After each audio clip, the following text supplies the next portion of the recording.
These last few days in Australia have been intolerable for many and on so many levels.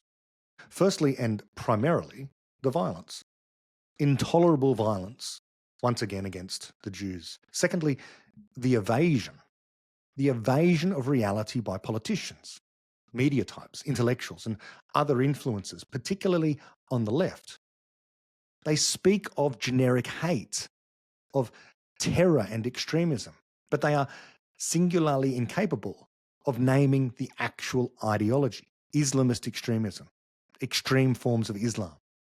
They have evaded. This is Islamic terrorism.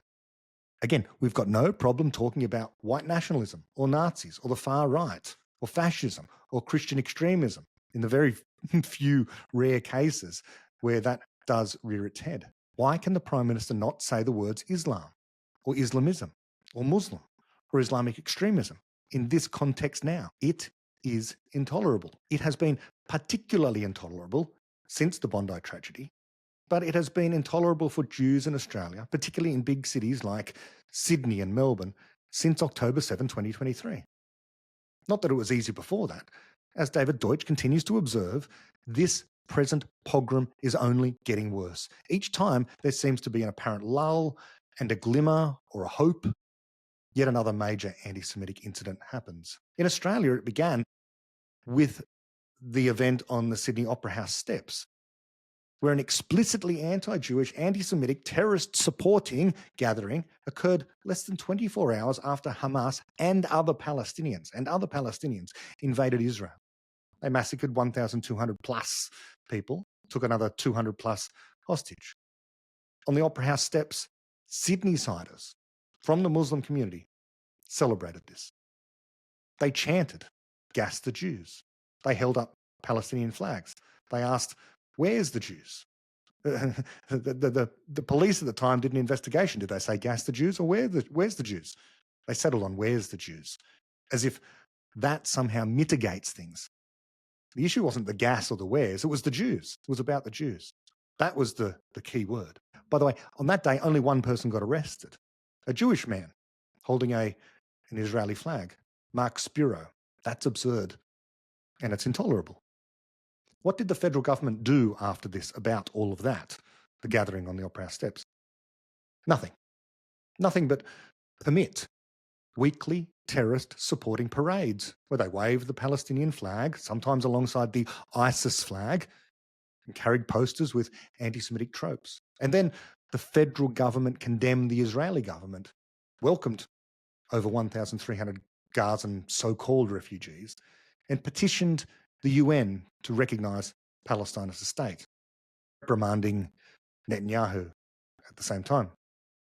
A ludicrous concept, by the way, recognising Palestine as a state. Statehood is generally evaluated against something called the Montevideo Convention. There are 4 criteria to meet, none of which Palestine meets. No permanent population.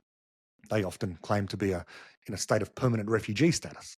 No defined territory, no legitimate government, and no capacity to enter into relations with other countries. But our Australian virtue signalling government, desperate for global relevance and significance, they'll pull any stunt to be regarded as world leading.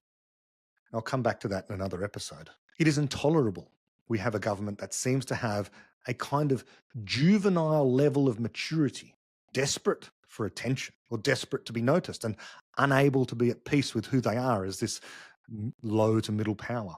It's intolerable the intellectual class, media class, and universities in Australia will support anything, any mission, if it is anti-Israel. BDS, Palestine, the Iranian regime, Islamism. It is intolerable that anyone supporting Israel and the Jews is cast as far right or extremist in some way, or supporting of genocide or the killing of babies, the blood libels that Jews and non-Jews have had to put up with. It is intolerable that in Australia, the media, the channels of information that most consume are absolutely awash with anti-Semitism. Most people don't recognise it as anti-Semitism, but it is. They regard the pictures, the propaganda coming out of Gaza, all as legitimate and not staged. They take seriously the numbers from the Gazan health ministry. They've been uncritically fed an anti-Netanyahu diet on the 6 p.m. news, no matter what channel you turn on, night after night after night.